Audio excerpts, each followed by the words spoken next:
किंजा ने अपने 2 जोड़े भी मंगवाए थे। नहीं, मुझे नहीं पता।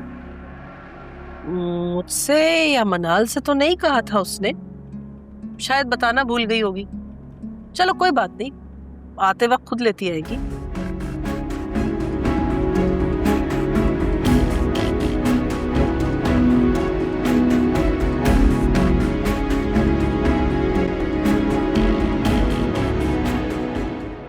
तैमूर भाई, अगर शेयर्स ऐसे ही बढ़ते रहे और प्रॉफिट ऐसे ही आता रहा तो वो दिन दूर नहीं है कि जब मैं एक होटल का मालिक बन जाऊंगा। बिल्कुल ऐसा ही है, आप एक दिन होटल बनाएंगे। मुझे अंदाजा था नहीं वैसे कि इतना प्रॉफिट आने वाला है। बड़ी अच्छी खबर है ये तो। वैसे अगर देखा जाए आपकी ये जगह ठीक ठाक बड़ी है तो आप चाहें तो इसके ऊपर कमरे बना के इस रेस्टोरेंट को होटल में कन्वर्ट कर लें। सो इंटरेस्टिंगली यही बात मुझे दानियाल भाई ने भी कही थी। मतलब मुझे थोड़ा सीरियस होना चाहिए इस बारे में। एग्जैक्टली। सोचते हैं।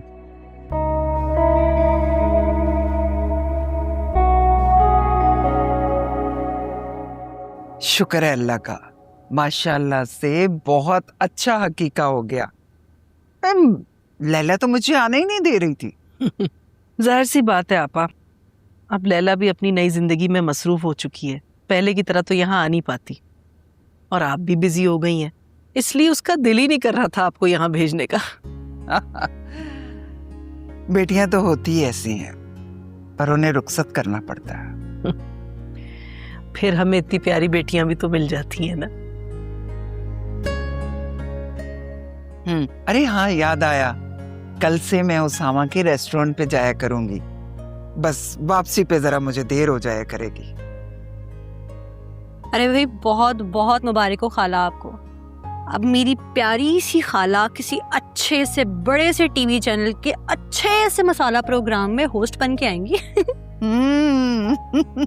आ गई शरारतें करने, हाँ? मेरी बच्ची। अम्मा, लगता है मनाल आपकी जॉब से खुश नहीं है। पता है? नहीं, ऐसी कोई बात नहीं है। आपको बहुत बहुत मुबारक हो आंटी। खैर मुबारक। चलो इसी मुबारक पे तुम मुंह मीठा करो।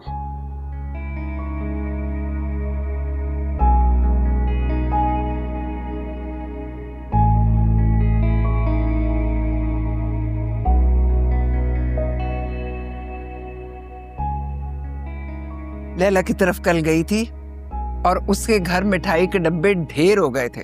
मुझे कहने लगी, अम्मी साथ ले जाए, यहाँ तो कोई खाएगा नहीं। बस उसने साथ दे दी थी मुझे मिठाई।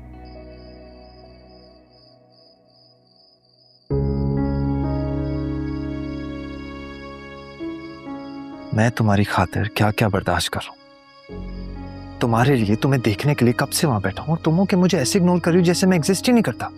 क्या बदतमीजी है ये? क्यों आए तुम यहाँ पर इस तरह? मनाल, मैं तुमसे बात करने आया हूँ, तुम्हें देखने आया हूँ। लो, यही मैं तुम्हें कहने वाली थी कि आगे मैंने मसरूफ हो जाना है तो क्यों ना पहले जाके शॉपिंग कर लें। ठीक है, चलेंगे। हाँ, मैं अब पूछ लूंगी, अगर उस्मान उस दिन फ्री हुए तो उन्हें भी साथ ले चलेंगे।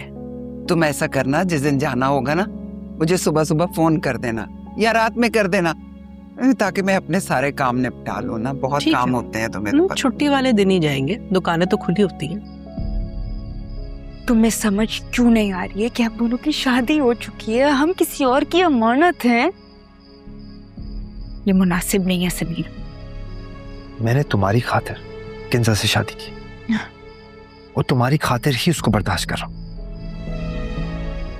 तुम किंजा के शौहर हो, तुम्हें ये बात अब तक रियलाइज हो जानी चाहिए। मैं किंजा से शादी कर बहुत खुश हूँ, बल्कि वो मेरी तवक्को से ज्यादा बेहतर बीवी साबित हुई है। ये तो बहुत अच्छी बात है। किंजा मेरी किसी नेकी का इनाम, और मैं उसको पाकर बहुत खुश हूँ और बहुत मुतमईन हूँ।